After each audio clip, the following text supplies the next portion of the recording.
RFM tipli daha bir sualın izahına baxırıq.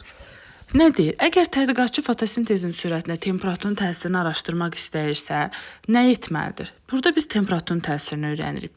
Yadımızda saxlayaq. Təcrübədə mən nəyi yoxlayıramsa, onu dəyişməliyəm. Digər hər şey sabit qalmalıdır.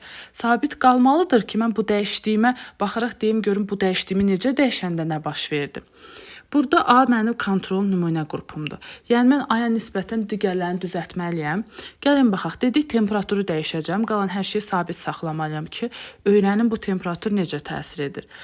Kontrolda 3 saat işıqlandırmadır. B-də 2 saat işıqlandırmadırsa, deməli buna 1 saat da artırmalıyam ki, kontrolda yeni olsun. Suya baxaq. A-da 22 litrdir nümunədə. B-də 2 litrdir, C-də isə 1 litrdir. C-nin də üzərinə 1 litr su gəlim ki, yenə nümunədən eyni olsun. Temperatur üçündə də fərqli verilib. Digər hər şeyim sabit olduğu üçün mən görəcəm ki, 15 dərəcədə fotosintez necə getdi, 30 dərəcədə necə getdi. Qalan hər şeyim eynidir. Son olaraq da deyirik, təcrübədə nəyi mən sərbəst şəkildə dəyişib öyrənirəmsə, o sərbəst dəyişənim adlanır. Yəni burada temperaturum sərbəst dəyişəndir. Nələr ki sabit qalırsa, o sabit dəyişəndir. Bax, burada su və saat işıqlandırma sabitdir.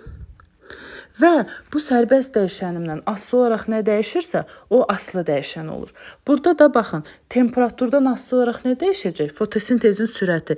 Deməli, bu təcrübədə fotosintezimin sürəti asılı, temperatur sərbəst dəyişən, sabit qalanlarımsa sabit dəyişən olacaq.